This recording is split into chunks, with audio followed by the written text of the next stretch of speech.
Good morning.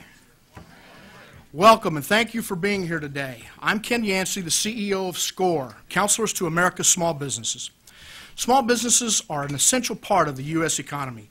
Every day, entrepreneurs set the stage for economic growth by employing half of all Americans and generating more than 50% of the gross GDP. SCORE provides startup entrepreneurs and small business owners with confidential mentoring and training and resources for success. Today, we join forces with the FCC, the SBA, leading corporations, and technology supporters to launch the SCORE Public-Private Broadband Consortium. We will provide training, tools, and educational resources to help entrepreneurs make the most of broadband for their business. I want to personally thank Administrator Karen Mills from the SBA for her support of this project. Karen, thank you for introducing us and bringing this to bear. Each year, SCORE volunteers donate more than 1 million hours to provide business advice and training to hundreds of thousands of entrepreneurs. This year, we will expand our outreach to help entrepreneurs learn how to adopt broadband technologies as a key part of their growth strategies. Small businesses are looking for a competitive advantage and ways to grow and compete in a global economy. Broadband technologies can help small businesses enable e-commerce, enhance online customer service. These are important keys to their success. This consortium supports the FCC's broadband plan. Together with the SBA and consortium founders, we will provide resources to help small businesses get access to broadband and the many benefits that it provides. Small businesses often don't use broadband because they don't have the expertise or the training on how to get started. This public-private partnership will change that. We'll begin today. At this event, you'll learn about this exciting partnership and how it will provide critical support to small businesses by combining resources from both the public and private sectors. We're here to develop local training workshops, online training, and tools for small businesses. Our speakers today and leading industry panel will share more details about this effort. FCC Chairman Julius Genachowski and SBA Administrator Karen Mills will share opening remarks in just a moment. Then you'll hear from Emily McHugh, Chief Executive Officer and Creative Director for Kasari, followed by Jamila Jackson, President and co-founder of Zackies. Emily creates stylish cases for laptops, iPods, and travel accessories. Jamila invented the Zackie, a device that provides comfort to newborn infants. Emilia and Emily will talk about how broadband has helped them increase efficiency, take orders, and better serve their customers. Both say broadband is critical to their success. Today, we also extend our thanks to the leading corporations who have generously donated more than $1 million to the SCORE Foundation to support this consortium effort. Those private sector partners include AT&T, Best Buy, Cisco, Constant Contact, Google, HP, Intuit, Microsoft, Skype, and Time Warner Cable Business Class. I'd also like to thank small business supporters, DRT Strategies, and Engage. Again, I want to thank all of you for being here. We have a very full agenda ahead of us, and I hope that you'll walk away feeling as positive as I do about the opportunities that broadband provides small businesses across this country. Now I'd like to introduce Julius Genachowski, the Chairman of the Federal Communications Commission. Chairman Genachowski has 2 decades of experience in the private sector and in public service. Before his appointment to lead the FCC, he spent more than 10 years working in the technology industry as both an executive and an entrepreneur. His public service spans broadly across the government. His confirmation as FCC Chairman brings him back to the agency where he served as Chief Counsel. Earlier in his career, he was a law clerk for the U.S. Supreme Court. Chairman Genachowski, thank you very much for your leadership in launching this broadband plan and for helping bring broadband to America's small businesses. All of us at SCORE lend our support to this important plan. Ladies and gentlemen, please welcome FCC Chairman Julius Genachowski.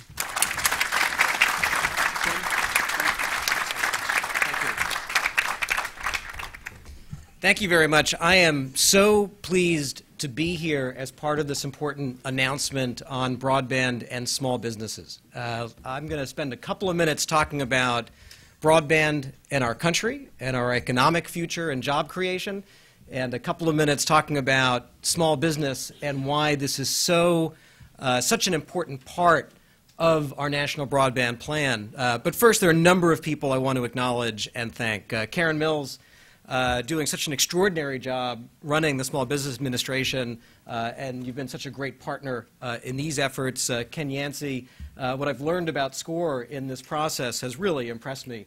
And I think not enough people know the incredible work and being done by you and the millions of people who are working for you and who you're helping.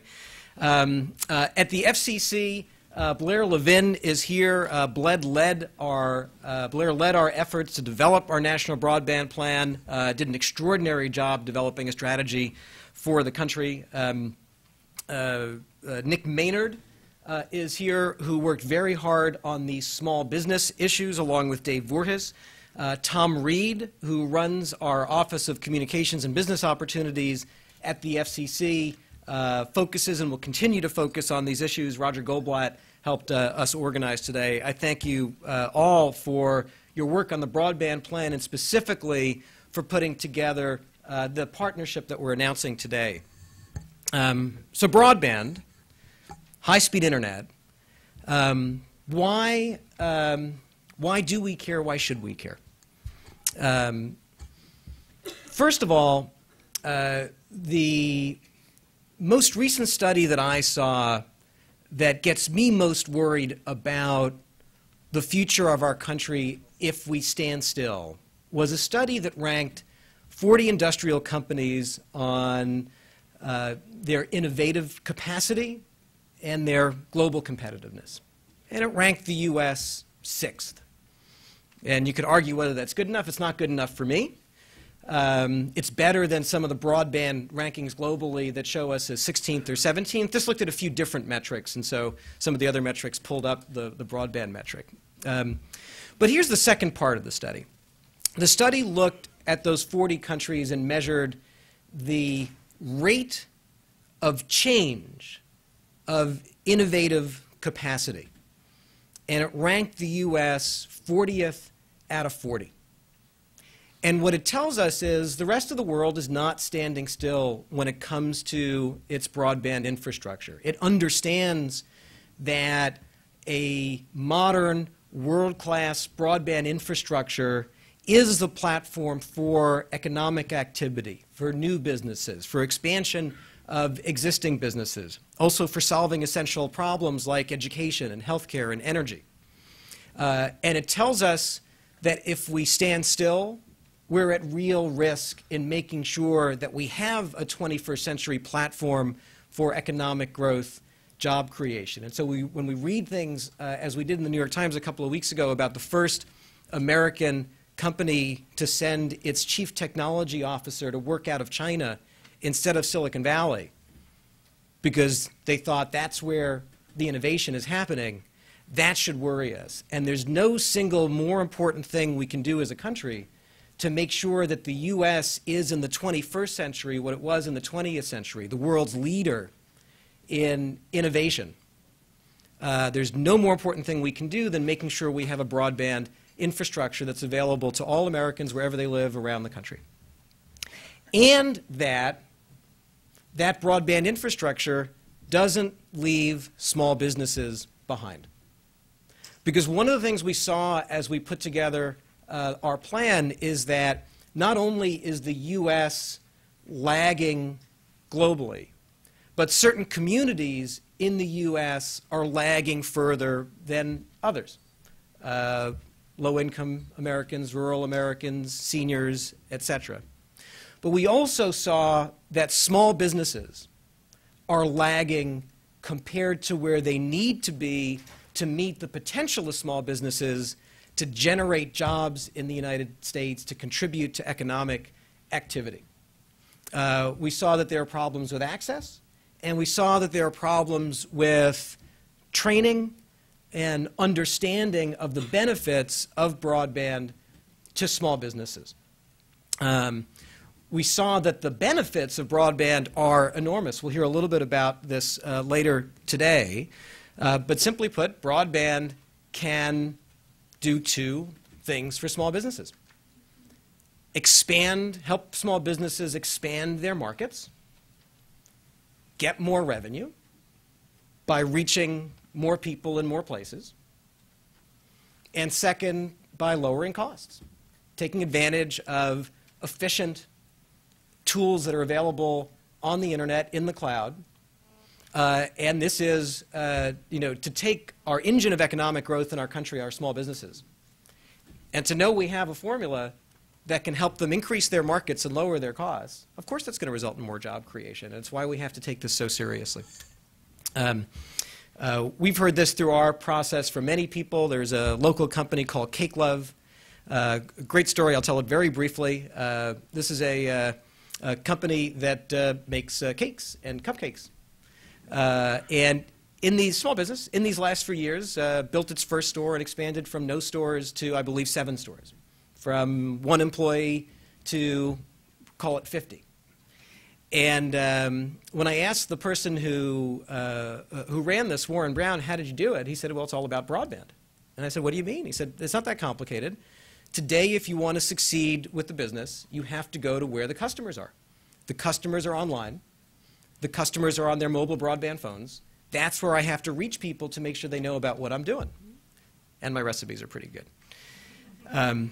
Similarly, last example, Diller, Nebraska, very rural town of less than 1,000 people. The local butcher was able to increase the size of its business dramatically. Hire, if I remember correctly, 3 times as many employees over the last few years by taking advantage of broadband and the internet to ship its meats further than the people who would just knock on the door on Main Street in Diller, Nebraska. So our broadband plan, which I'm very proud of, includes a number of different recommendations to tackle the challenges that small businesses face, to help small businesses reach their opportunities. One of the recommendations is the one that we're here now to see implemented, a recommendation for a public-private partnership to expand the training and knowledge available for small businesses across the country. You heard a little bit about it. You'll hear more. I couldn't be more pleased, and let me just conclude by telling you what I think this represents. It represents, one, a commitment by the SBA and the FCC to focus on broadband and small businesses as our engine for job creation and economic growth. That's what this is about. Second, it shows what can happen when government works well together, and we've had great coordination, very productive coordination between the FCC and SBA, and when the government not only works well together, but works well together with the private sector. And I thank each of the companies that participated in this. Ken listed them. I won't list them again. But we thank you very much. It's a big deal. And for this particular initiative to work, it required the coming together of the FCC, the SBA, and each of the companies that have participated in this. So I couldn't be more pleased to be part of this. I think this is a very important announcement, a very important day, and I believe it will result in very tangible benefits for small businesses around the country, both existing small businesses who by getting online can expand and grow, and also by small businesses that don't exist yet, but that can start more readily if there is adequate broadband infrastructure where they are. Because, of course, where there's broadband infrastructure everywhere, you don't need to be in Silicon Valley or Boston or other tech centers to start an online small business. You can be anywhere. And that's a very important opportunity for us to see. So, Ken, thank you again for the opportunity to be here. Karen, thank you. And thanks to all of you for working so hard on this important program. Thank you.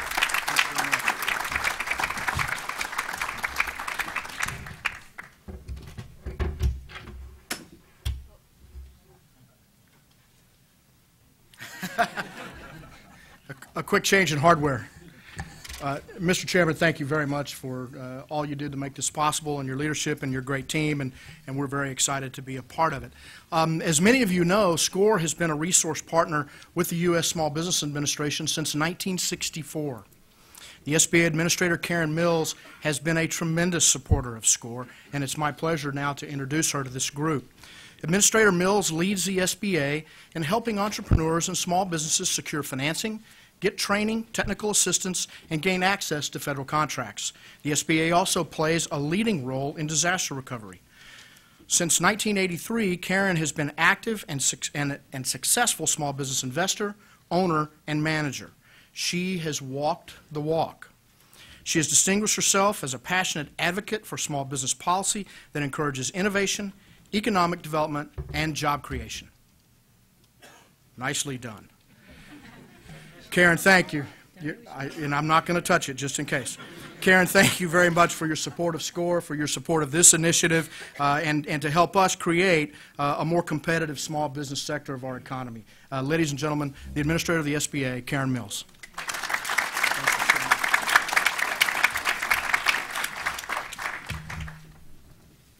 Thank you very much, Ken.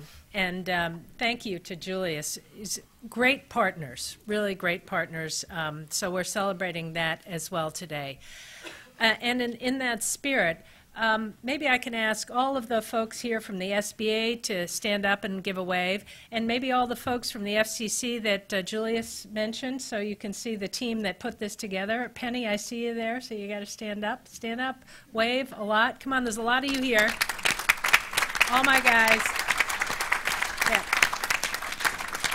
Yeah. Some of you didn't stand up too far. But I want you to see that there's a really strong collaboration going on here between the Small Business Administration, the FCC, our longtime partnership with Ken and SCORE, and now Ken's partners in this new partnership endeavor for broadband and small business from the private sector, those companies in the technology area who are going to be vital to executing this really important program. So thank you all for the partners. SCORE is a critical part of the SBA's bone structure. One of the things that really excited me, impressed me as I've taken this job, and by the way, this is day one of my second year.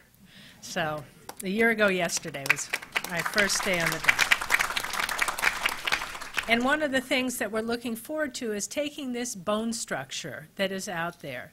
12,000 SCORE volunteer counselors. 350 chapters. There is probably, and we also have our women's business centers and our small business development centers and our bank partners. So we have on the ground, and our 100 district office locations, we have on the ground a number of people who are helping businesses one by one, giving them the tools they need to grow and create jobs. And as Julia said, this is important in our economy because half the people who work own or work for a small business. Half the people who work. 65% of the net new jobs are created by small business. So if we are going to come out of this recession, it's going to be small business. And if we are going to be competitive in the way Julius described in this new global economy, it's because small businesses are going to be able to grow and they're going to be able to innovate. And broadband is a critical tool to enable that to come about. I want to talk about two important factors when it comes to broadband. Small businesses, the first factor that they need is they need access and affordability. Right now, in terms of access, it's not terrible. It's about 95%, but there's different kinds of broadband. And there's areas that aren't being reached, and there's speeds that aren't being reached, and there's cost issues. There's one thing that's happened in the Recovery Act, and I really want to commend everybody that's been working on this broadband effort. Right now, the U.S. government just finished its first round of broadband projects for rural areas. And it's over $1 billion that's gone on in the stimulus in the Recovery Act, and it's brought broadband to 500,000 homes, 100,000 rural businesses in 31 states and on 17 reservations. So we need to continue to expand that access, and we need to drive down costs. And that's another thing that's part of the broadband effort. Right now, small businesses are paying twice as much per employee. I know they have fewer employees, but twice as much per employee is a big expense than larger firms for broadband. So all of this activity on access and affordability is critical. But the second point is the one Julius talked about and the one that Ken has orchestrated here, which is that really small businesses need to use the broadband that they have. They need tools, they need training, and they need the help of counselors like those in SCORE. 3/4 of small businesses now have a website, which is good, but only about 1/4 of them use broadband for e-commerce. And that's a problem or a gap because about 60 million Americans go online every day and buy something, right? Who's bought something on the internet? I actually bought a couple things yesterday. So we're going to hear some stories about how this has affected businesses, but the goal of this public-private partnership is to bring this digital literacy right into the hands of small business. And we have a lot of ways to do that. We have to teach people about e-commerce and this cloud computing, which I'm still getting the hang of. There's social media, which I'm definitely still getting the hang of. But if we get small businesses owners who are they have a complicated life, they're busy doing a lot of things. If we get them the tools they need, particularly in the one-on-one counseling situations, we know that we can improve their top line, we can improve their bottom line, and we can improve the number of hires and their longevity. That means more jobs, that means more prosperity in this country.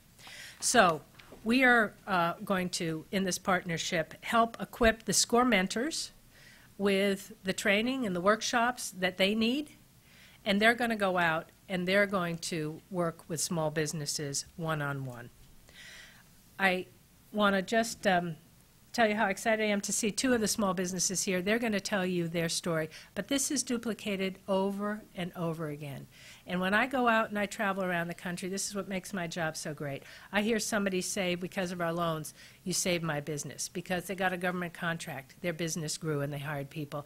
And most of all, because they got the one-on-one counseling from folks in our counseling network, such as the SCORE counselors, they know that they can achieve more prosperity, more growth, more sales, and more jobs, as I said. That's what we're going to use to take this country further into recovery and to build our competitiveness going forward. So thank you very much to the FCC and to Julius for this partnership, to the teams that put this together, and absolutely to SCORE, who is our longtime partner and asset in helping small businesses. Thank you. Thank you very much. Appreciate everything. Thank you, Karen. You know, indeed, small businesses make America great, and great small businesses make the most out of opportunities. And I now have the pleasure of introducing you to 2 small businesses that did make the most out of opportunities. First, Emily McHugh, CEO and Creative Director of Kasari. Emily has grown her company with SCORE Mentoring, an SBA ARC loan, and broadband technology. Emily has been a featured speaker on entrepreneurship at national conferences and in universities. She's written articles that have appeared online for the Wall Street Journal, USA Today, and Business Week. Emily, thank you for joining us. Look forward to you sharing your message about broadband and how it helped your business. Emily McHugh.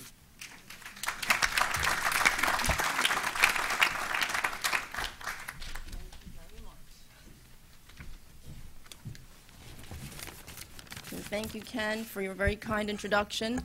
And to everyone here, all the partners, the FCC, the SBA, and all the corporate partners who've made this event possible.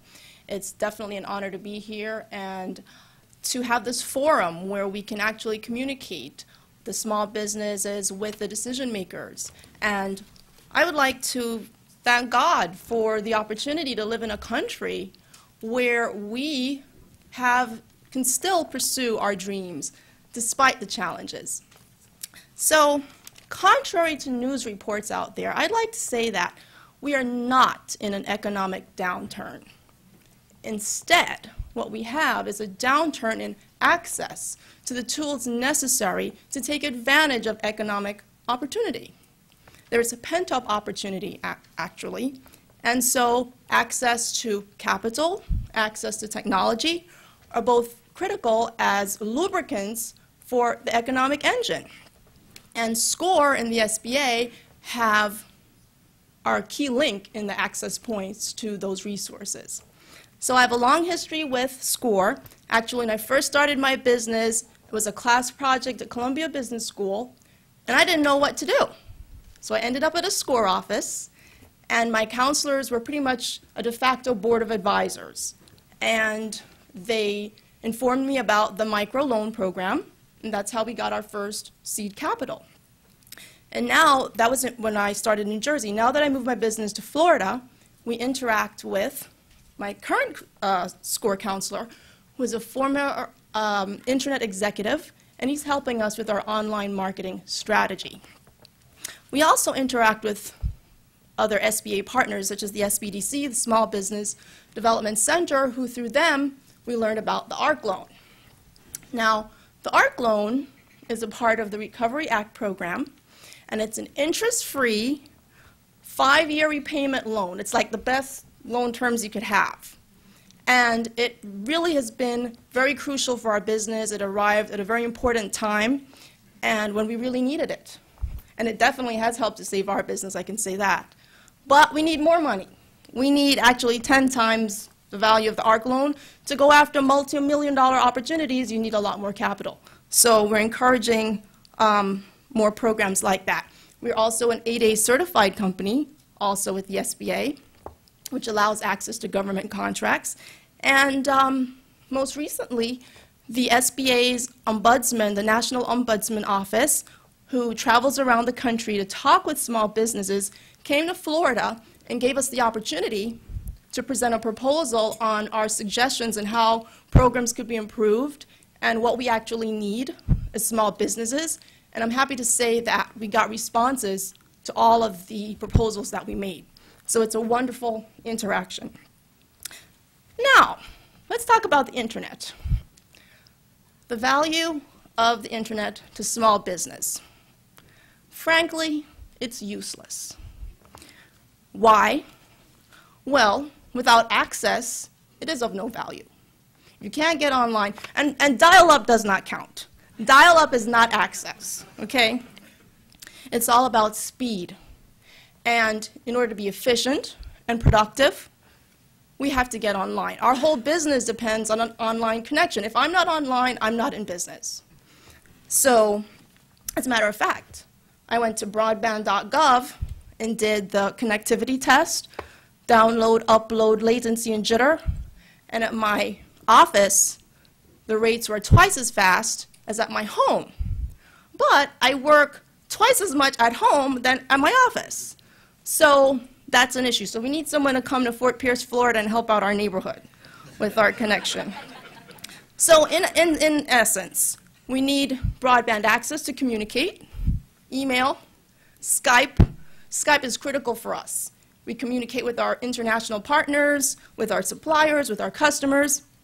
Sales opportunities. Without the internet and Google and the search engines, we'd be invisible. No one would find us. And operationally, QuickBooks, online ordering systems, everything is there. If I'm out of connection, I'm out of business, as I said. So in conclusion, we need your support. We cannot stay in business without the help of each and every one of you. And so, I would like you to help us by putting our SCORE counselor-assisted online marketing strategy to use by visiting our website, kasori.com.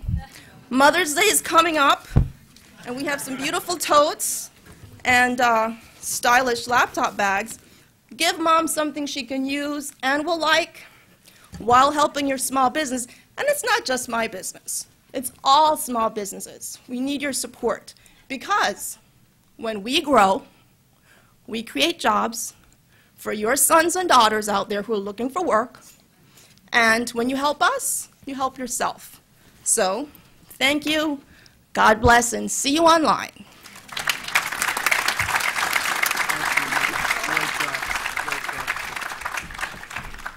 Thank you very much, Emily. Obviously, Emily is passionate about her business and passionate about business in general, and a retailer online. Now I'd like to talk to you about a wholesaler online. I'd like to introduce Dr. Jamelia Jackson. Jamelia is the president and founder of Zacky's. Her company provides hospitals and medical professionals innovative products to improve the health of babies, especially those born prematurely. Jamelia serves on numerous hospital advisory boards for patients. She's a keynote speaker at many events related to preemie and infant care. Jamelia is a SCORE client who has grown her business with SCORE and with Broadband. Let's give a warm welcome to Dr. Jamelia Jackson.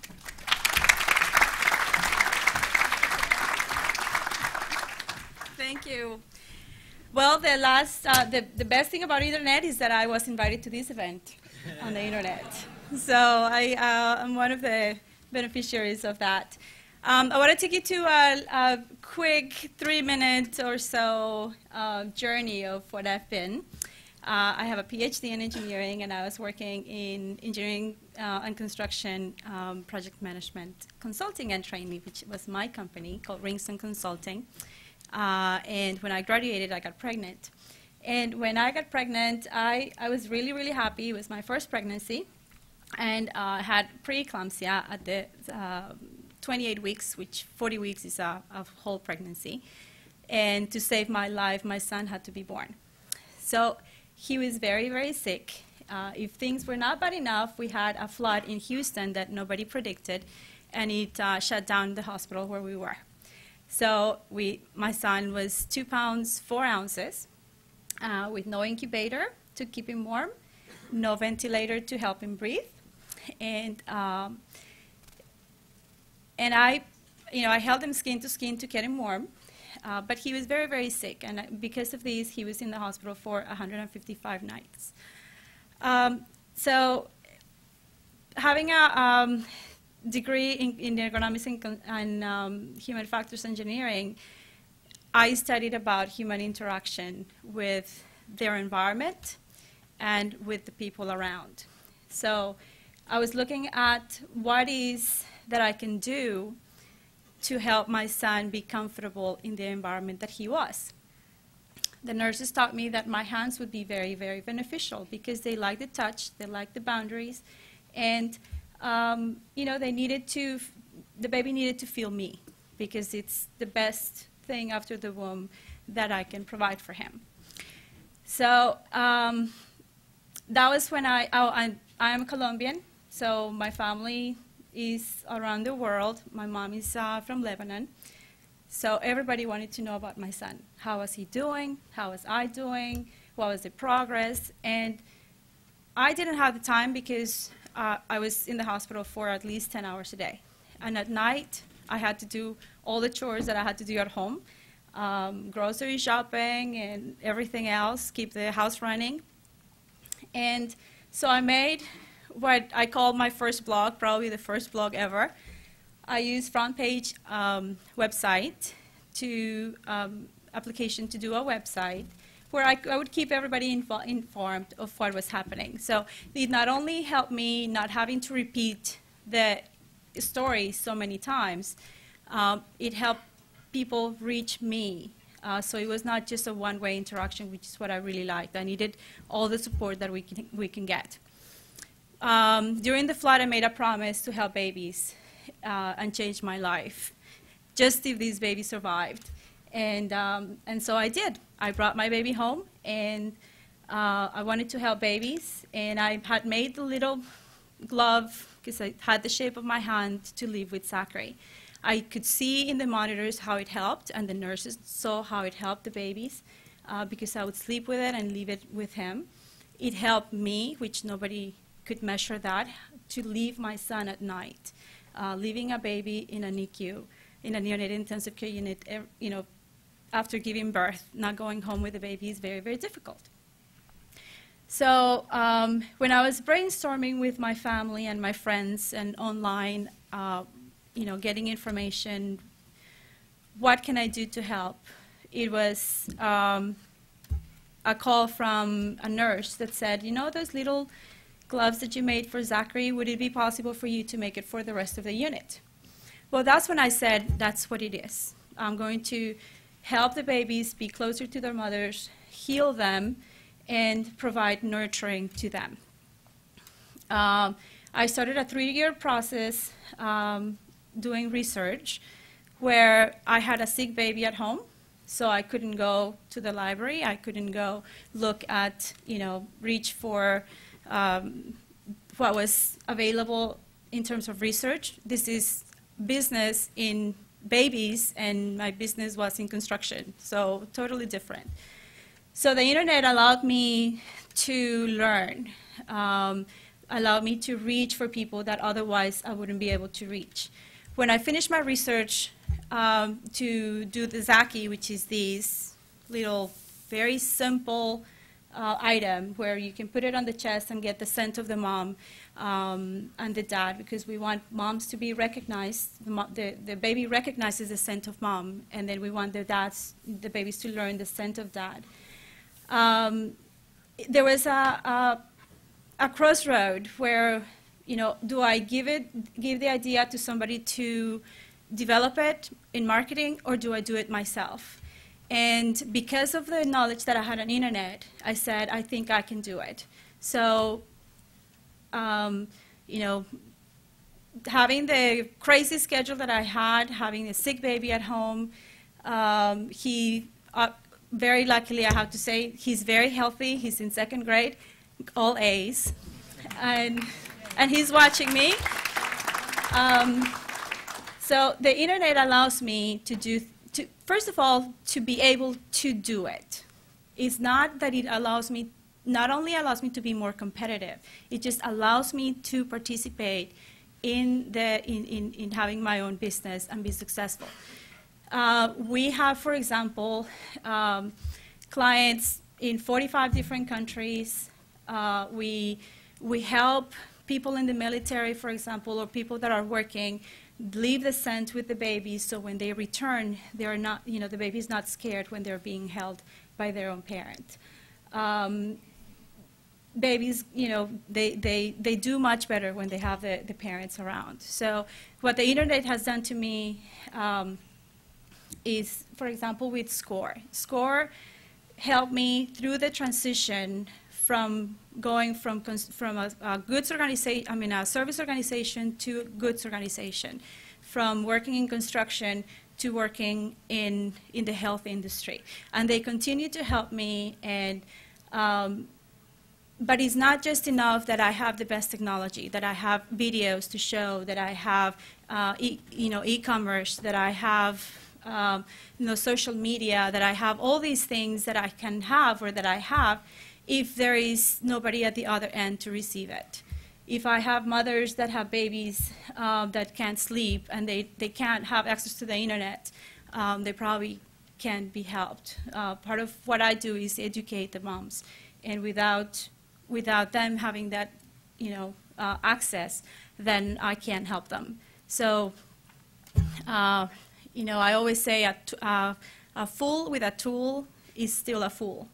So we need to help people, not just to give them the tool, but to help them learn it so they can take full advantage of those tools. Thank you.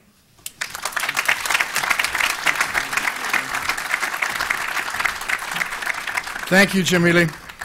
What I'd like to do now is ask our group of distinguished speakers to step down, and our group of distinguished panelists to come forward and join us at the podium. Your name cards are here if you put your tent card up when you arrive, and we'll get started with our panel. Thanks to Karen and to Mr. Chairman. Appreciate everything. Thank you.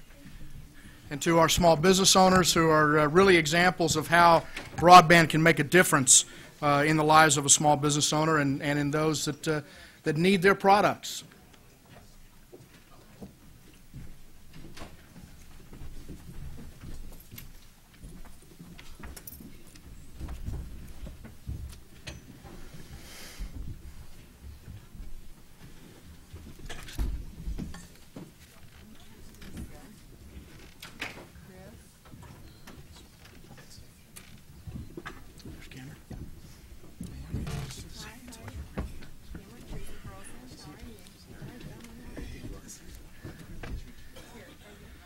Okay, we've almost got everybody here. A terrific panel of experts and great partners for us. While everybody gets this a little bit more settled, I'd also like to recognize the SCORE team that helped put all of this together. Would you please wave your hand, stands up, or do something that will recognize you? Congratulations. Thank you for a great event. So we have an excellent panel of business leaders that are all dedicated to broadband as a resource for small businesses. And I'd like to run down and introduce everybody, and then I'm going to give them all a minute or so to talk a little bit about their involvement in this consortium. First, Jeff Bergerman, Vice President, Public Policy for AT&T. Glenn Swanson, Senior Vice President for Business Customer Group at Best Buy. Jeffrey Campbell, Senior Director of Technology and Trade Policy, Global Policy, and Government Affairs at Cisco. Eric Grove, Senior Vice President of Global Market Development for Constant Contact. Michael Nordstrom, Small Business Marketing Manager for Hewlett-Packard. Cameron Schmidt, Vice President, Employee Management Solutions Division at Intuit. Teresa Carlson, Vice President, U.S. Federal Government for Microsoft Corporation. Christopher Libertelli, Senior Director of Government and Regulatory Affairs for Skype. Ali Rouhani, Senior Director of Corporate Marketing for Time Warner Cable Business Class. And Harry Wingo, the Policy Director for Google. Thank you all very much for being here. And again, I'd like everybody to take just a couple of moments to talk a little bit. And Jeff, we'll start with you. Great. Thank you very much. I'm really excited to be here, and also excited that AT&T is participating in this partnership. Because we really see small business as a unique set of customers. On the one hand, they really have robust needs and can take really exciting advantage of broadband, but they also need help in figuring out how to use the technology, as we heard about this morning. So I think the good news is that increasingly small business, we deal with thousands of small businesses every day, and they really are making use of cutting-edge technology. They are really adopting mobile broadband as a key part of their business. They're doing web hosting and doing e-commerce, and they're also taking advantage of new cloud computing services that really provides them affordable and flexible services. So that's the good news. I think the other part of what we have really seen, though, is we need to help them. We need to help get them information about what services are available to them, how to make use of those services for their business. We need to help them secure their services and deal with their ongoing issues. And we need to provide the type of robust technical support that's going to allow them to really operate their business, because unlike a large company, they don't have the resources to kind of have a dedicated technical staff in many cases. So I think the partnership, and we really look forward to working with SCORE and the other companies here to help provide that training and really help small businesses understand what broadband can do for them and how to, on the upfront, why to adopt, and then on the ongoing, how to help them maintain and take full use of broadband. And I think that will really have a tremendous impact in furthering more adoption by small business. So great to be here. Thank you. Thank you, Jeff. Glenn Swanson from Best Buy. Glenn, welcome. Thank you, Mr. Yancey. It's a pleasure to be here. It was really interesting from the outset to hear some of the personal stories from the leadership, starting with the chairman today, from Administrator Mills, from Mr. Yancey, and from the business owners that told us a little bit about their story and how they got started. At Best Buy, we sit in a unique position at the intersection of technology and connectivity, and very often we see the resulting techno-stress that everybody deals with every day in terms of bringing their idea to life, in terms of bringing to bear their business opportunity in their local environment. And very often the connectivity component and the ability to have access to both broadband and the education necessary to bring their dreams to life is something that everyone needs to participate in. I'm very excited about the opportunity to work with the strengths of our colleagues at this table today and to bring to life all of the opportunities that we have across America and across the world as it relates to bringing broadband on the terms that the individual might need it to bring their activity, to bring their idea, to bring their business growth opportunity to the same place. Best Buy represents 1,100 stores, 120,000 blue shirts, 20,000 Geek Squad agents across the U.S., all of which have an opportunity and an obligation to participate in supporting small businesses' ideas and growth and bringing that broadband intersection to life for their businesses. So we're very excited about having the opportunity to participate and to connect today and to build a program that's really going to give back and create new opportunities for small business across the U.S. Thank you. Thank you very much, Glenn. And now Jeffrey Campbell, Cisco Systems. Mr. Campbell? Great, thanks. It's a real pleasure to be here today, and it's great to see the kind of leadership that we're getting in this space, both from the government side with the FCC and the SBA, and the private sector as well, working together towards this this goal we have of ubiquitous broadband for everyone in America and every segment in America, and particularly today focusing on the small business sector. Small business is, of course, the backbone of the American economy, and so it is important that we give them the tools in order to be able to compete effectively, efficiently, and with the productivity that will enable people to be successful here. At Cisco, we have a wide portfolio of products in order to assist small businesses to connect to the internet so that, as we've heard before, if you're not connected, you're out of business.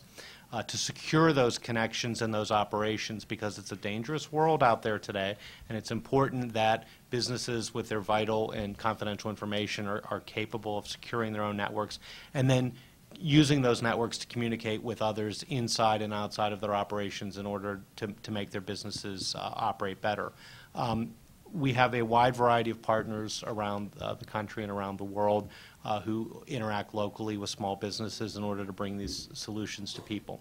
With specific respect to this SCORE opportunity, Cisco is going to be providing all 370 SCORE chapters with WebEx licenses in order to use our WebEx collaboration tools in order to communicate better, both to bring the wealth of knowledge that we have put together at Cisco in terms of how small businesses can utilize the network to operate better, but also to collaborate among themselves to bring the materials that SCORE has more effectively to more people and open to all who want to communicate over that method going forward. And we think that's an important way for people to look at this going forward. So we're very happy to be here and to participate in this project because of the importance of it to our economy and the future of our country. Thank you. Thank you. Thank you very much, and thank you very much for supporting SCORE. That's a very generous gift, and we'll put it to great use. Next, Eric Groves, Costa Contact. Eric? Thanks, Ken. It's kind of funny when you asked why we got involved. I thought the only answer that was appropriate is that you asked, and very few people can actually say no to Ken. I guess from looking at this panel, I was trying to think of something unique that I could say about broadband access and a perspective on it that would be different from a lot of these large corporations. And I think the thing that Constant Contact brings to the equation is that we were a small business 10 years ago. When I joined, we had 10 customers and $100 a month in revenue. We're software as a service. We provide marketing solutions to small businesses online. Without broadband, we don't exist. So when I came, and Ken asked, why do you want to get involved in this? I said, well, it's what made us who we are today. And then I started to think about, well, the obvious things about access. You got to have access if you're going to compete today. And then I started to think about, well, access without education really is an unrealized opportunity. And the thing that really makes this powerful is the connection with SCORE and all of the work that SCORE does around this country to educate. It's something that's near and dear to our hearts. It's something, and we have 350,000 small businesses around the globe, and we spend a lot of time educating them on how to do marketing well. We do that through partnerships with SCORE, with SBDCs, with chambers, and they bring it to life. And without, with just broadband, without that education, they're going to spend the most cherished resource that they have unwisely. And that resource is their time. I think Emily pointed out the fact that without that connectivity, dial-up just doesn't work.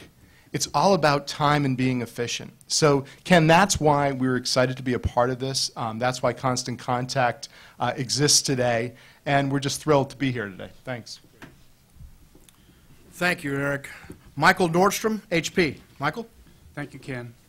I'd like to echo some of the comments that Eric made and really start by saying HP is here based on the passion that we really have for supporting and growing, fostering the success of small business. You talked about SCORE going across the country and educating folks. We've been partnering with SCORE for the last 7 years doing just that. I've talked to hundreds or thousands of small businesses, and we've educated them on a variety of subjects from disaster planning and recovery to greening your business. And this year we're focused on marketing in the digital age, how appropriate that we support this consortium. It just simply is another point to us from HP that said we simply need to be there. This is additionally what we can bring to the table to help small business be successful. Small business is vital to our company, but it's vital to our country as well. They are the backbone of America. You know, HP, in addition to some of the things we've done with SCORE, we're very focused on helping small business succeed, and this kind of adds to that capability or that interest. We partnered with other private and public sector organizations such as business matchmaking. We've done so for the last 7 years. If you're not familiar with business matchmaking, it's a public-private entity that brings small businesses to buyers from large corporations and government agencies, giving them the opportunity to sell their products and to meet buyers whom they may never have the opportunity to engage with outside of that organization. We've also launched just recently Small Business Nation on LinkedIn with the value of social networking. Thinking about a big company and the advantages that we have, I have 300,000 employees that I can turn to assist me. What does a small business owner have? 1, 2, maybe 5. They've got SCORE, but with social networking and things like Small Business Nation on LinkedIn, you've got crowdsourcing. You've got tons of people out there that are experienced potentially in what you're doing, willing to help, willing to share that information. Broadband gives you access to be able to do that. So we're very happy to be here today. We're pleased that we were invited, and we'd like to thank SCORE, the FCC, and the SBA for making HP a part of this. Thank you. Thank you very much, Michael. We're glad you're here. Cameron Schmidt from Intuit. Thank you, Ken.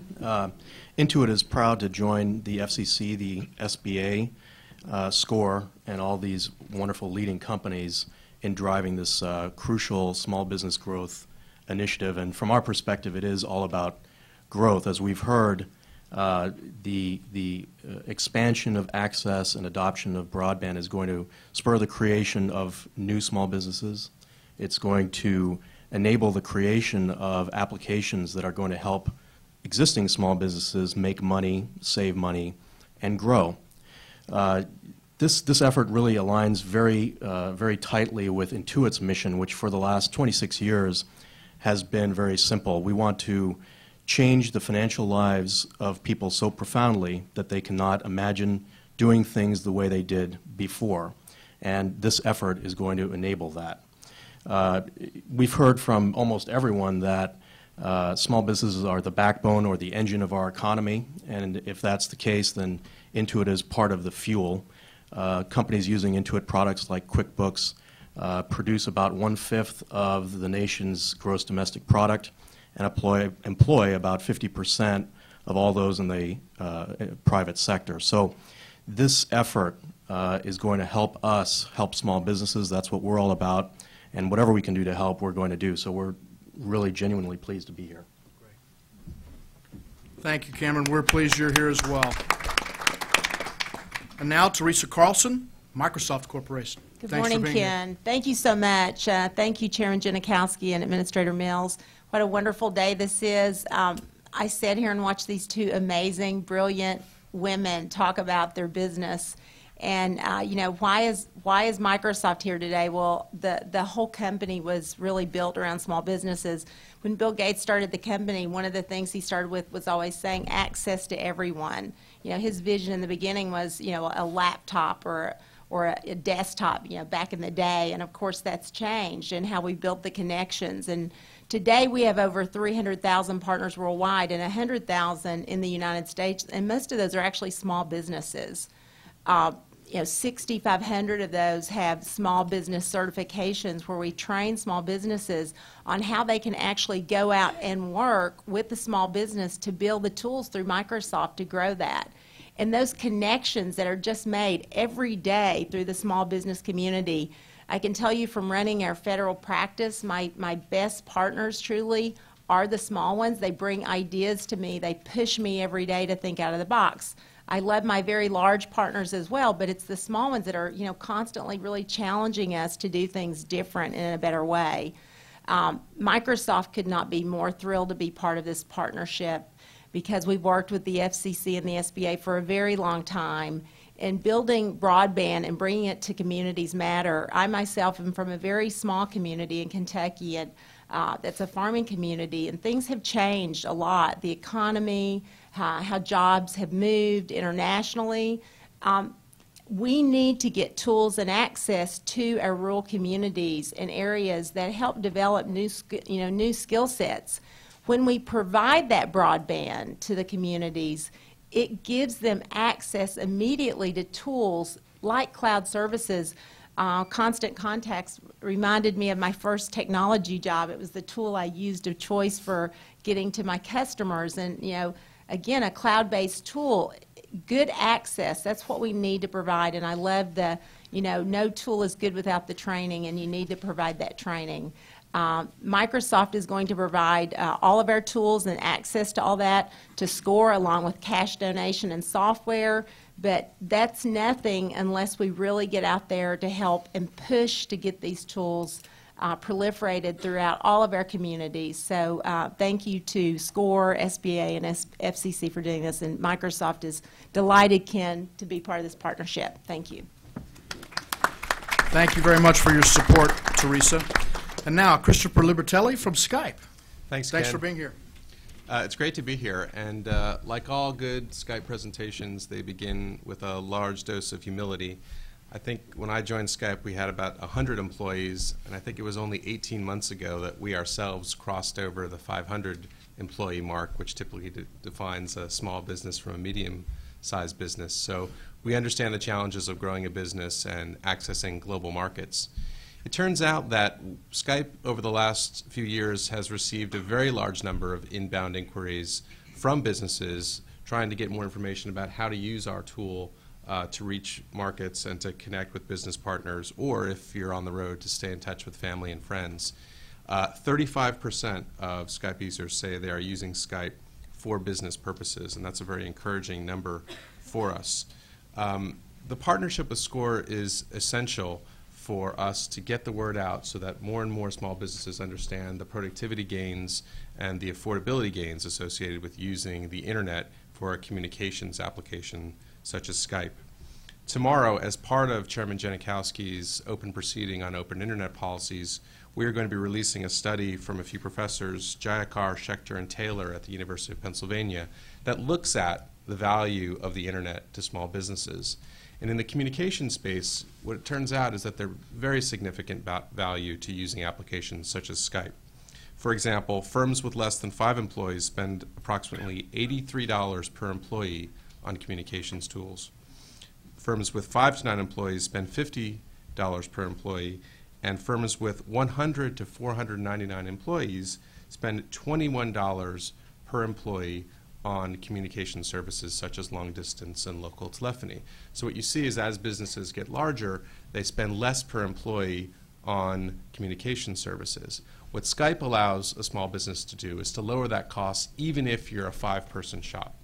So my colleagues Stacy Pies and Matt Jordan are here and can talk to you about some of the tools that we can make available to you. For example, if you have a legacy phone system and you want to connect it to Skype, Skype for SIP is a product that would allow you to do that. If you, as I do, are tethered to your mobile device and you want to figure out ways to make low-cost international calls on a mobile device, Matt can tell you about a partnership that Skype has with Verizon that would allow you to do that. In addition, if you are growing and have more and more employees that are using Skype, we have a business control panel that will allow you to distribute credits throughout your organization easily and effectively. And I would say, Ken, one of the things that we're really excited about is partnering with SCORE so that SCORE itself can use Skype to reach out to small businesses and entrepreneurs so that they see the value of internet communications tools, video conferencing, and low-cost international calling. So we're very excited to be part of the partnership, and please do come and talk to us if you have any questions about Skype. Thanks. Thank you, Christopher. Ali Rouhani, Time Warner Business Time Warner Cable business class. Excuse me. Welcome and thank you for being here. Thank you very much. Thanks. First of all, I'd like to thank the FCC, the SBA, and the SCORE Foundation for allowing Time Warner Cable business class to participate in this program. And as we know, small businesses are the cornerstone of this country's growth, and as was displayed by the two presentations earlier, which were very compelling. As the National Broadband Plan explains, broadband can provide significant benefits to small businesses, and we expect that this partnership is going to enhance the ability of small businesses to realize such benefits. So that's what's so exciting to us. Just a background, Time Warner Cable Business Class has been providing communication solutions to businesses of all sizes, primarily small businesses. We have thousands of employees dedicated to taking care of this critical audience. And even our motto is, you first, the business, you first, the technology follows. I should probably get that one, which is a motto where we take basically the time to understand a business and our customers so we can understand their business needs and then tailor the right solution of reliable solutions of phone, internet, cable TV, and Ethernet to meet the specific needs. And I think that this motto ties very well with what we're talking about today and how we're, and our reasons and the reasons for our participation in this program. So, Time Warner Cable Business Class, we're very excited about contributing to this effort.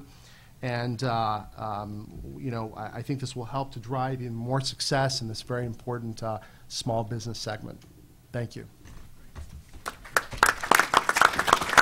Thank you, Ali.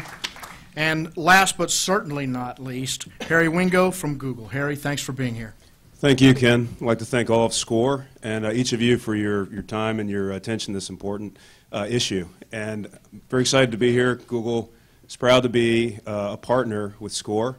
And we, even though it's hard to imagine at this point, 10 years after Larry and Sergey started out as their own small business, but back then access to the internet was important. And so Larry and Sergey took what was really a science experiment and turned it into a business now where we employ 20,000 people, and we're proud to say that we help small businesses now connect and to have access to their buyers, really to revenue. Advertising is one of the first steps, if not the first step in commerce. So the ability to connect to your consumers is critical. And so that's one thing that Google definitely is doing for small businesses, but we're moving into other areas. The cloud was mentioned. Administrator Mills talked about that. You're all in cloud already. If you have Gmail or you have Yahoo, you're already in the cloud. Definitely if you're using Google's advertising platform, if you're using AdWords or AdSense, you're doing cloud computing. And that's a sense of moving storage or things that you're doing to help your business online. We're going to see a lot more of it, however. And I would like to say that for access, though, and broadband, for cloud computing, broadband really is the lifeblood of the cloud. And if you don't have access, in a neighborhood where you're trying to start your small business or in rural areas, then you really don't have the chance to connect with all the great tools that Google and other companies have available to you. And I'd like to say thank you to Hamili and to Emily for your stories. That there are so many versions of your stories out there. And I think that first, by being able to have connection to the internet, you're able to reach your customers. And with this, with our, for example, if you're using Google AdWords or AdSense, and I hope you are, encourage you to, you only pay for what you actually use, for the connections that you're able to make, and you're able to target, your efforts, and that's a very important thing, so you don't waste money. As far as our cloud application, you can actually connect with as you grow, and you have your employees, you can collaborate, you can innovate online, and you don't have to spend more money than you need to on IT infrastructure. And this is something that Google's getting into, but a lot of other companies are providing these cost-saving, efficient tools for small business. And with more broadband deployment, as Chairman Genachowski has been working on this issue, and as have many people in this room, including people on the panel, this is a really important effort, and Google is proud to be a part of SCORE and to help out with access and also the education piece, as Emily pointed out, is so critical. So thank you for your time, and thanks for letting us be a part of this. Thank you very much, Harry. And I think it goes without saying we have a remarkable set of partners and clearly a remarkable set of individuals at the podium here that are prepared to answer some questions for you. We have microphones here and here. I have some questions as well. If you do choose to ask a question and go to the microphone, I'd ask that you please give us your name and your business and then ask your questions. It'll be difficult for us to turn cameras. You would be surprised to know that we're actually broadcasting this live online via broadband so that more than just those in the room can see it. So if you do ask a question, please state your name, and then we'll get it to the appropriate person. And if there's someone on the panel that you'd like to address specifically, please let us know. Let's start over here, please. Your name and your question. Hi. My name is Peggy Seats. I'm the founder of the Washington Interdependence Council. We serve as the administrators for the Benjamin Banneker Memorial Effort. We're now in our 14th year. It has been 14 years of daunting challenges. Our commemorative effort is only the second in the history of America authorized for an African American for placement within what they call the monumental core. So for years now, we've been trying to enlist technology companies to support our commemorative effort, and we would like to invite your companies to participate in our important effort. Our website is bannekermemorial.org. Thank you.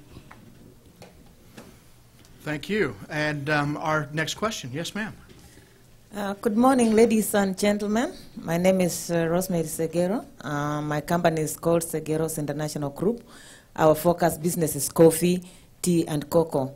We import, and I'm also a president for a non-profit organization, Hope for Tomorrow, which empowers women, which is for empowering women and young people. I just want to thank you, the SCOA and the SPS, so much. I'm a small business in the district, though I'm not up there, but I really appreciate them very, very much. They have given me energy and strength every time I've attended their event. And I also want to thank Kuko. Coco has done so much. I come from Kenya initially. All my work is done in Kenya because of Coco, through the website, my website, and my businesses. What I wanted to ask was, now that we are here locally coming up with this, how do we collaborate with also, apart from Coco, the international people who do export and import? Because it's definitely small businesses. If we are not doing it here, we are importing and exporting. But I just want to say, thank you, and we wish to work with you and collaborate with you. I'm just coming up with a satellite in my own country where we want to teach women and young people how to do small businesses that we can interact on video conferencing and internet on broadband. So if there's any company, apart from Coco, and I would like to talk to Coco after this. Thank you so much, and we appreciate you for bringing us broadband in Washington, D.C. Thank you very much. Would anyone like to take a stab at how broadband and internet can foster collaboration between partners and companies in an exporting environment? Anybody have any thoughts? Harry? I just have a quick thought on that, and thank you, Ms. Segero, for your comments. And I would say that Google is a global company. Our services are offered globally. And so vis-a-vis small businesses in the United States, we realize that there are opportunities with broadband and with connection and with these online tools to reach markets not only here in the United States, but importantly overseas. In a global marketplace, that's very important. And also having access to those markets, making sure there aren't barriers to trade in the sense of how, for example, the ability to search freely or to freely express yourself, advertise online. These are something that everyone should keep an eye on, actually, because these freedoms, internet freedoms, are important to preserve around the world. And so, Ms. Segero, congratulations on your success, and thank you for your comments. Thank you, Harry. Anybody else would like to add before we move? Michael? I'll just throw in a comment. When you think about collaboration, a lot of times people think about one-to-one or one-to-small group collaboration. And I think that the power of the internet and what broadband does is brings a point that I mentioned earlier, which is it really brings the aspect of the crowd. And when you collaborate, it doesn't have to be in a set forum. Social media allows collaboration with thousands and millions of people at one point. When you think about Facebook and LinkedIn and Twitter and those aspects, that gives you the ability to get information and resources from more people than you ever thought possible. So having broadband and thinking about collaboration, don't paint it into a corner, if you will. Think about ways that you can do this. A lot of times business think of these tools as personal tools or individual, not business tools. But in fact, they are very much business tools, and they're growing faster than almost any sector of the industry as far as marketing is concerned, because in a lot of cases, they're free. You just simply need a little bit of time and a little bit of education, which is what we're here to try to help solve. Can I add something? Yes, please. Cameron? Rosemary, the other thing that's important that broadband will enable you to do is, I would imagine you travel a fair amount. You need to be able to run your business from anywhere. So if you're, for example, in Kenya, you should be in a position to do your accounting, pay your employees, make and accept payments, and the internet and broadband will enable you to do that. And that's an exciting thing, and it's going to become increasingly a mandatory to survive. So that's another reason that we're all here. Great. Thank you, Cameron. Chris, you got a comment? Just a quick comment. I think the one message that Skype would like to give you is don't think about international collaboration as being prohibitively expensive. Emily certainly didn't when she's connecting with suppliers in China. Oftentimes that's a free call. If both sides of the connection are on Skype, you won't experience any costs to that communication.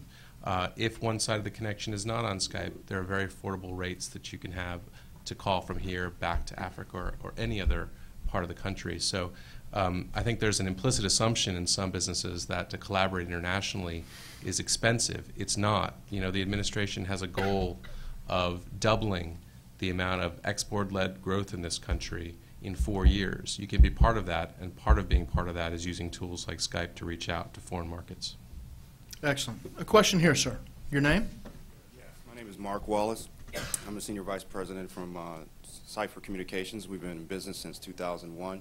We're primarily an IT security firm, but we have started to get into infrastructure and broadband deployment.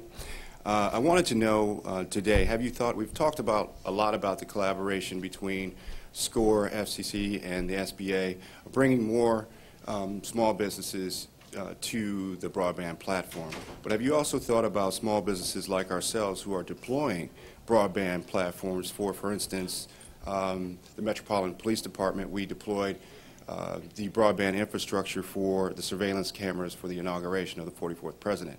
We are currently in the process of trying to deploy a network, and we're in a pilot with another first responder agency to provide streaming video to their police vehicles. The biggest issue for them, of course, is deploying the infrastructure to support their first responder initiatives. That's a necessary good.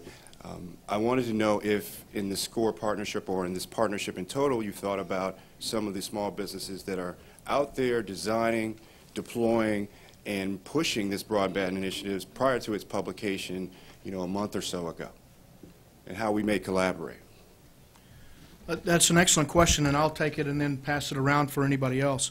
The intent of the partnership is really to reach those that don't know how yet to enable the value that broadband brings to their business. Harry made a great point about those that didn't have access. But we have, I think, maybe a bigger issue and maybe even a more challenging issue where we have people that have access that don't know how to use it effectively and bring it to bear in a manner that adds value in their business. So our initial effort is going to be to provide that education and hopefully get those businesses up to the type of level where they're challenged in the way that your businesses are. Totally reliant, and it puts greater pressure on resources and infrastructure and so on. I actually see you as a great potential partner in this initiative in an effort to get the word out to small business owners, how it can impact them, what they can do. In terms of this particular partnership helping to develop infrastructure, specific infrastructure that would allow for you to stream video to squad cars and things like that, that's not one of the things that we'll undertake at this point. Sure. As this group grows and as we have success, we'll certainly consider other options. But today, that's not on our list. But I'm glad that you're here, and I appreciate your comments and the fact that it's a forum where major companies and government are here listening. I think it's not going to be falling on deaf ears, and I hope you'll see action soon. Teresa? Yeah.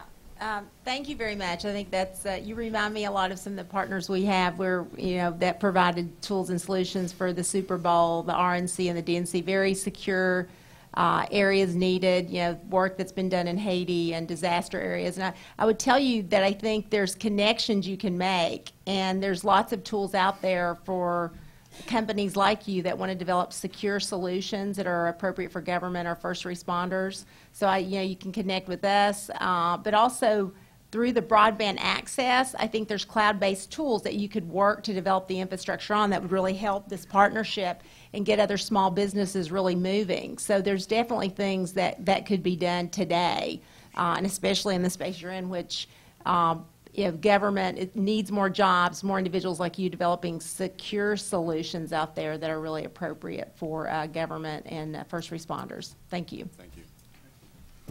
Excellent Ken, question. maybe I could just add a point. I wish you would. I think what we're really hearing today is broadband is you really have to take a holistic approach. You have to start with access, and obviously as an infrastructure provider, we understand how challenging that can be and how critical it is, whether it's here in the U.S. or internationally. It's a great opportunity for companies here, the more that we have tens of millions of new users being added every day in Africa and India and other places.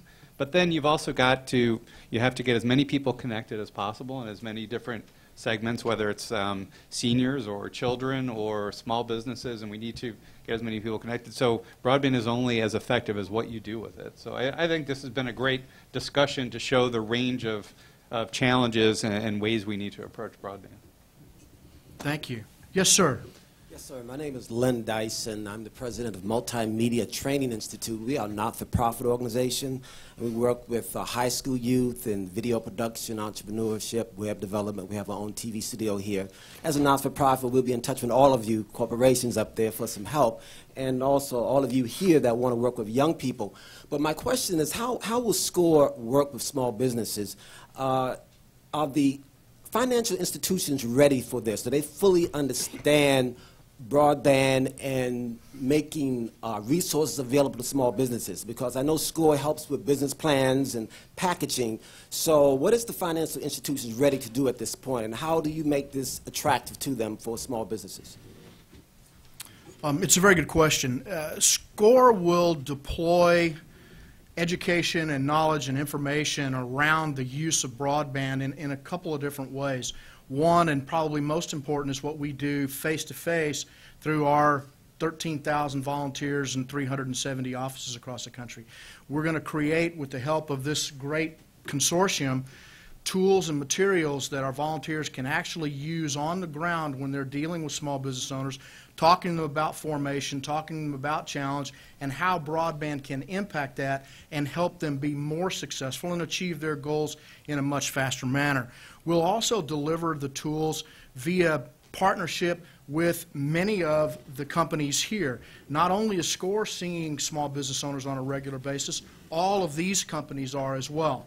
So the tools that we develop can be available through those companies, through their retail outlets, through their websites, as well as through our website at score.org. There will be podcasts and webinars and information that will help us get this out over broadband in an effective and efficient manner. In terms of the financial institution's role, I think that the value that this provides is a client that goes into a financial institution looking for some level of capital or assistance to see that that business has a fully formed plan that includes the highest and best use of available technology should give them great comfort that they've got an owner that is committed, excited, and understands how to do business. And I think that's going to be very impactful as we move forward. When we see, and I say we, when our SCORE volunteers see a business plan and it does not include an internet strategy, there's an issue there. And so being able to have this information and to train people on how to use this effectively within their business is what this is all about. So I think this is going to provide a better quality business, a better quality borrower. I think it's going to improve job creation, small business formation in the long run, help us improve this economy. Anybody want to add? Yeah, Ken, if I might, I think one of the, we've talked a lot about access, we've talked a lot about time, we've talked a lot about education. And I think one of the challenges that many small businesses face is that the one thing that can really blow up a small business is a lack of focus. And the SCORE folks have been phenomenal over history in terms of helping you figure out financially what you need to do to focus your energy to make your business successful. What they're now doing, with the help of many of the folks here, is take that to the next level beyond just financial services, really helping you focus on driving business success through all of the tools. Now, we represent the marketing side of the equation, Intuit on the financial side of the equation. But when you open up broadband, you open up a lot of distractive technologies. And as a small business owner who is short on time, you need education to figure out what tool you're going to use for what challenge. Because if you just try and spray and pray, your business will fail because you're not focused.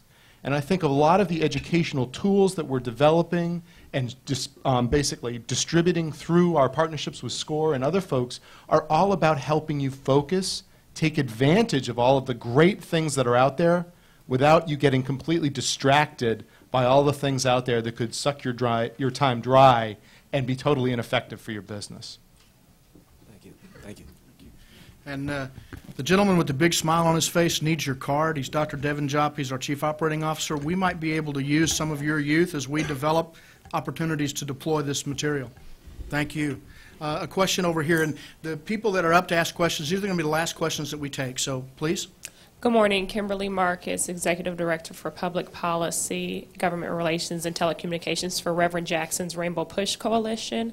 My question is, I appreciate what the two ladies said about their business. They actually had a product to sell, and I understand the importance of being on broadband when you have a product to sell. But what if you have a service? What if you're a one-man business and you want to expand your business, but you are the business, and say you're trying to contract yourself, say, to the government? What's the importance of being on broadband?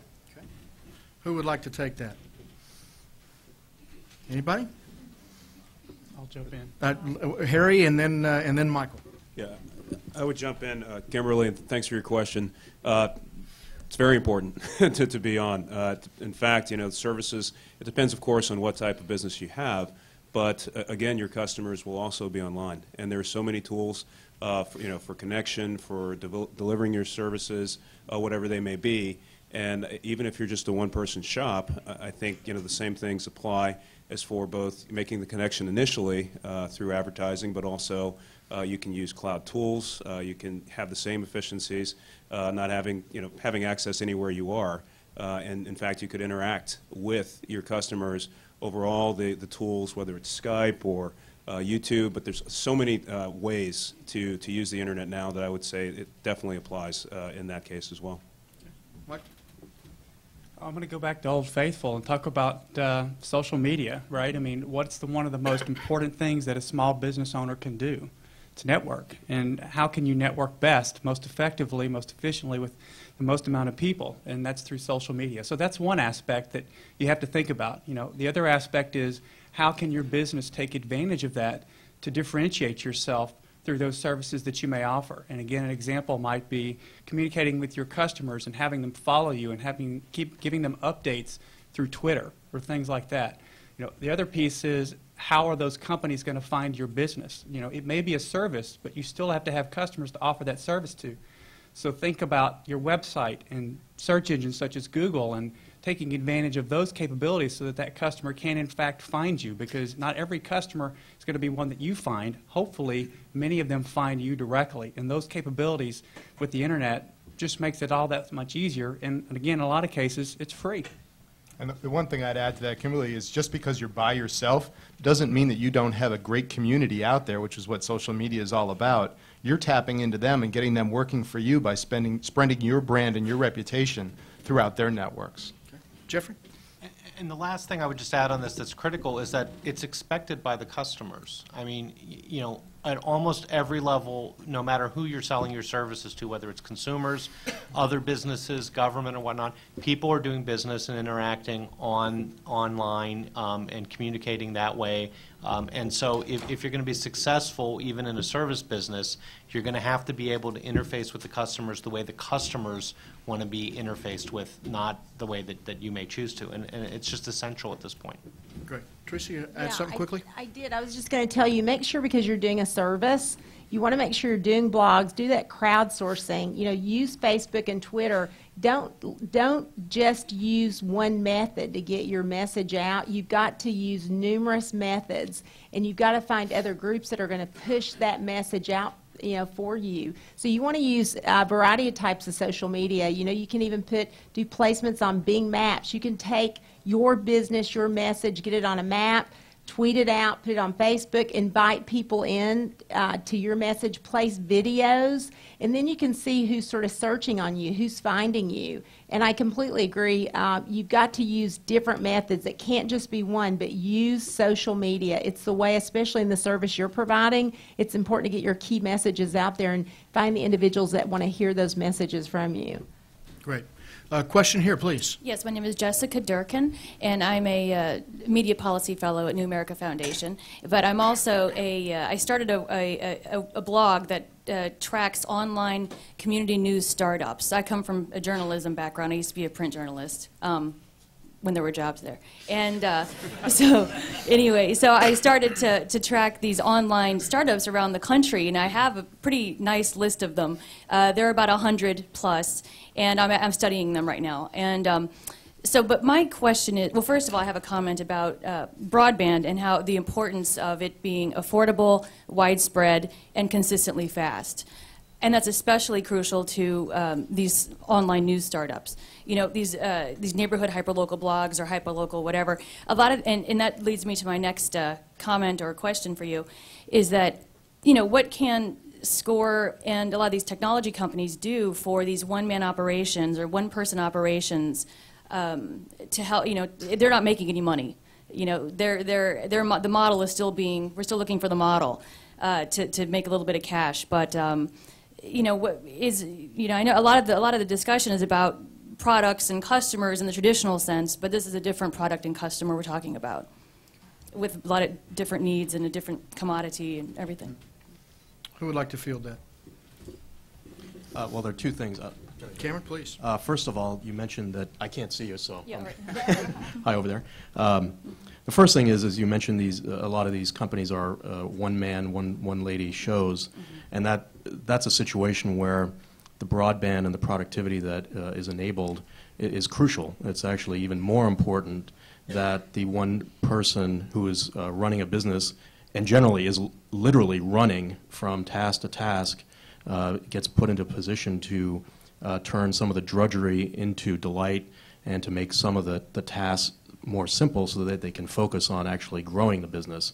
The other thing in terms of making money that I'd suggest, and it kind of pivots on what Teresa said about social media, is the collaboration that these companies will or can engage in using broadband is going to be a source for new ideas. The extent to which these people are getting together and thinking together online, so to speak, is going to be the source of potentially the business model that turns into a game changer or a money maker.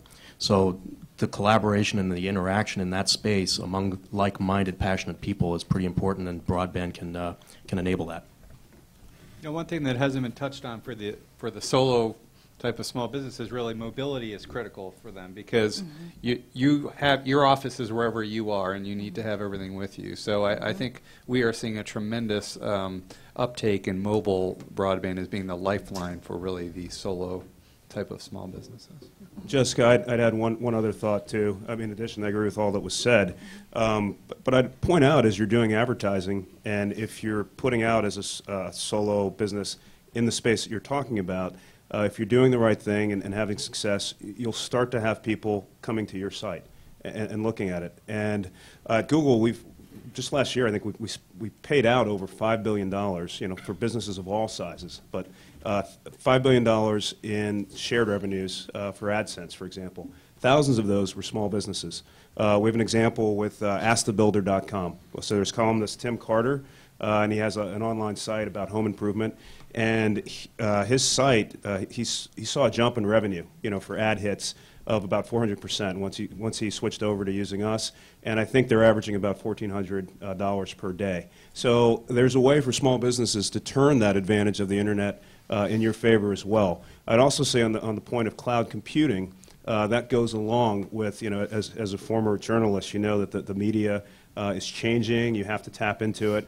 And a lot of the industry is really struggling with that approach and how to figure it out. And I think it's really a great and relevant question, but there are so many tools that will be available with cloud computing, from video to chat to just across the board. And so I would say for all the innovative ways that companies are going to come up to do that, that's going to also drive more income. Great. So one additional comment, Ken, and that is, you think about what I got from your question is, what do our companies, what are we doing to support these startup, these growing businesses? And while this may not be limited to businesses in a startup phase, it definitely is beneficial to those things. So thinking about Hewlett-Packard, of course, we have technology that we make available to companies, but we have ways that we try to make that technology available to make it more affordable through financing, through 0% programs, things like that. I talked earlier about our partnership with SCORE, and while this is probably the one initiative you may not have to be online to support because it's an in-person event, if you're not online, you may not get the email invitation.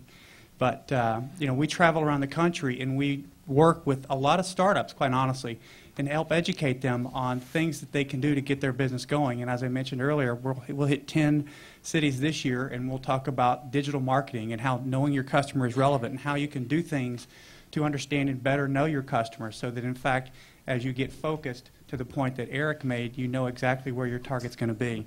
Things such as online tools, again, another aspect of being online, but free things. HP has online learning tools available to anyone in the room, anyone on the planet. You don't have to be an HP customer. We hope that you are. But these things are available, and some of them are business tool related from a technology perspective, i.e.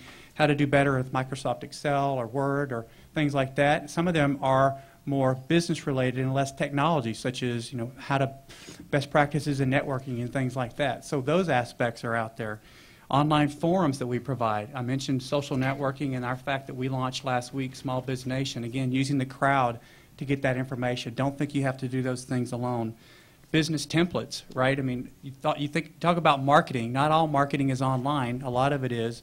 But then when you go to create that marketing, not everybody is as creative as the next guy. So what business templates are out there? We offer business templates. A lot of companies do, which, by the way, again, are free so that you can go off and create those tools.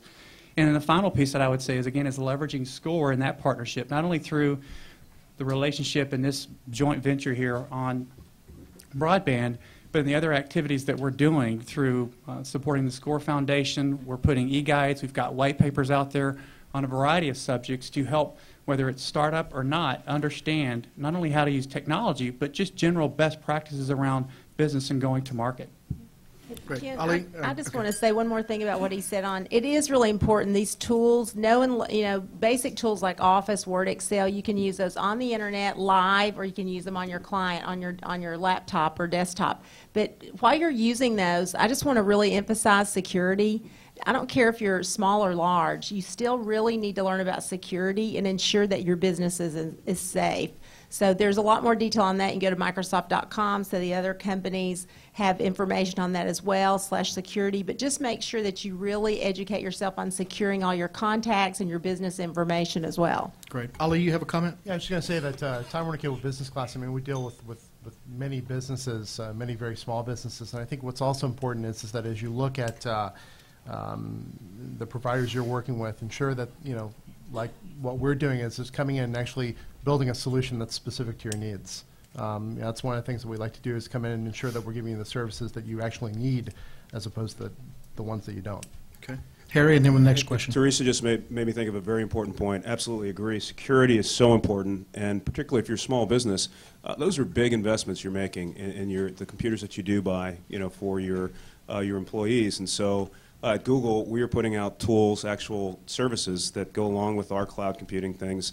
For example, if you're sending something, we have SSL, which will protect it while it's in transit. If something strange is going on with your Gmail account, we just announced that we'll put a flag for you. Like, for example, if you're logging in Omaha and then suddenly 6 hours later you're across the world, there's something wrong. So we'll let you know.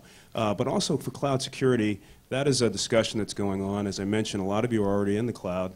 But the cloud actually presents opportunities to be more safe in the sense that if you, I look at it as a difference in a data sense between putting money under your mattress and putting money in Fort Knox. And that Fort Knox actually has an MIT inside of it because we're always innovating. Google, other companies that are working on this, we can actually come up with different ways to fight the bad guys, to protect you. And so really watch for Google to be doing more in this space. Netbooks, we're coming out with Chrome OS, so we've got a different approach to computing and to cloud security, and we're very proud to be doing this, and I think it has absolutely some of the most and biggest implications for small businesses because you take a hit if there's credit card fraud, even for your customers. There's a problem there. There's a problem if you lose your investment in computers that you have. So we are absolutely engaged. Google's proud to be part of that, and we look forward to having that fit into the education and what we're doing with the partnership with SCORE. Great. Okay, so the last comment. Chris? Just a quick comment to Jessica. My wife's a former print journalist, so I understand what you're talking about in terms of this shifting economic model. As you probably know, there's some great foundation-based journalism projects at Kaiser and at Ford. If you're a nonprofit that is approaching foundations for resources, for money, we found at Skype that it makes a lot of sense to show those funders that you're using free tools like Skype and Google. These are foundations that are very focused on whether those dollars are being put to good use, and tools that are largely free like Skype and the ad-supported products from Google are great ways to show funders that you're using dollars in a wise way. Great. And our final question. Hi, my name is Seth Teicher, and I work with an organization called Atlas Obscura, and we sort of owe everything to broadband. And we're basically a crowdsourced guide to obscure and off-the-beaten-path travel around the world, where far-flung explorers in India, in China, in the U.S., in Iran sort of contribute content, and we curate and edit the content so the voice and the feel sort of remains consistent throughout the site. And we've grown since 9 months ago from 100 places to about 2,000 places, and it gets broader and deeper every day as sort of an individual would go to a place and take a picture or learn something new about the history of the place and upload it, etc. And sort of 3 weeks ago, we organized a global event called International Obscura Day, where 4,000 people in 20 countries at 80 events all came out on one day and documented their experiences in these places in the real world. And we did everything using social media. We coordinate all this through social networks, and et cetera. And the amazing thing is the 4 of us who are in the core of this have only met in person twice. So one's in San Francisco, one's in Brooklyn, one's in New Haven, and I'm in D.C. And we have interns all over the world who help edit, et cetera. And a big challenge that we've faced is virtual office tools. And how do we really, and I wanted to ask you all about sort of any sort of guidance or wisdom on virtual office tools, because we've been using email and conference calls, and that feels a little antiquated now. And we want to see sort of what new tools we can use to collaborate more internally to do more.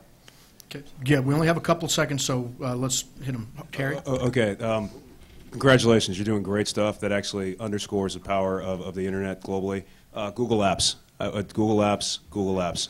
So, Office great. apps, You've been using office this. apps, office apps. Yeah, I would love to talk to you guys. and actually, at Google Intuit Apps, apps, Intuit we're apps. against lock-in. We're for interoperability. So if you want to use Teresa's product, hopefully you can definitely leave from us to go over there. That's what we stand for. So we actually but we're actually good looking job. for sponsors right now for Okay, let's talk after. Thanks.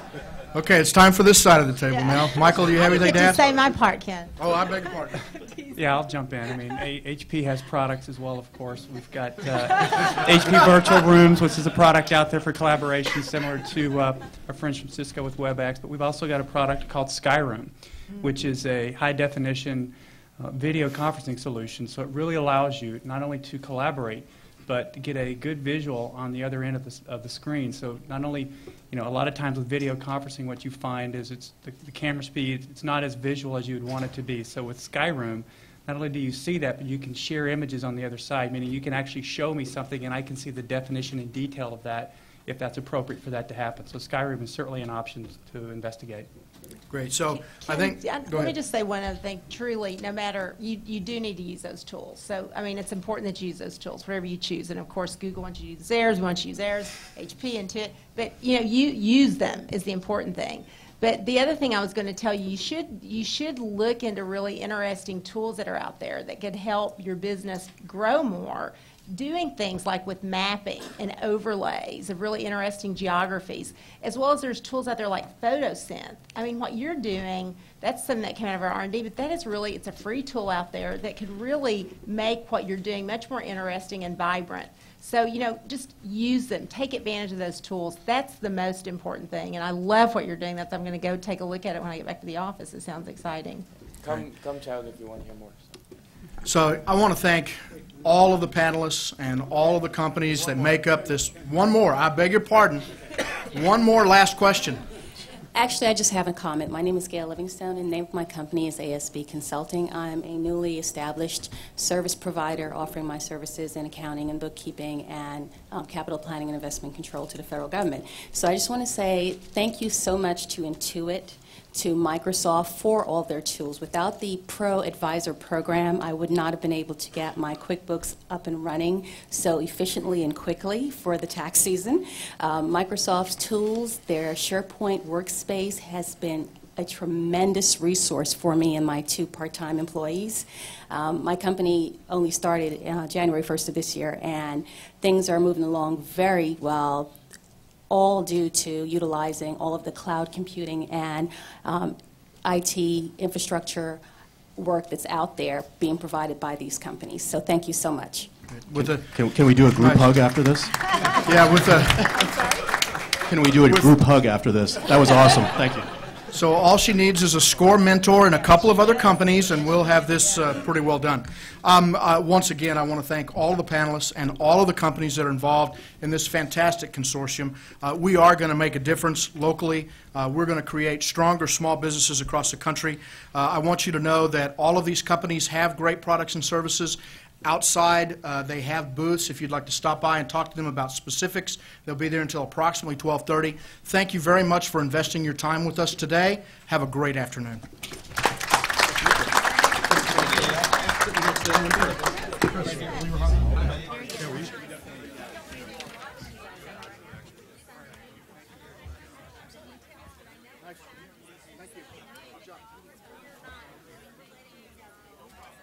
Good job, boss. As always.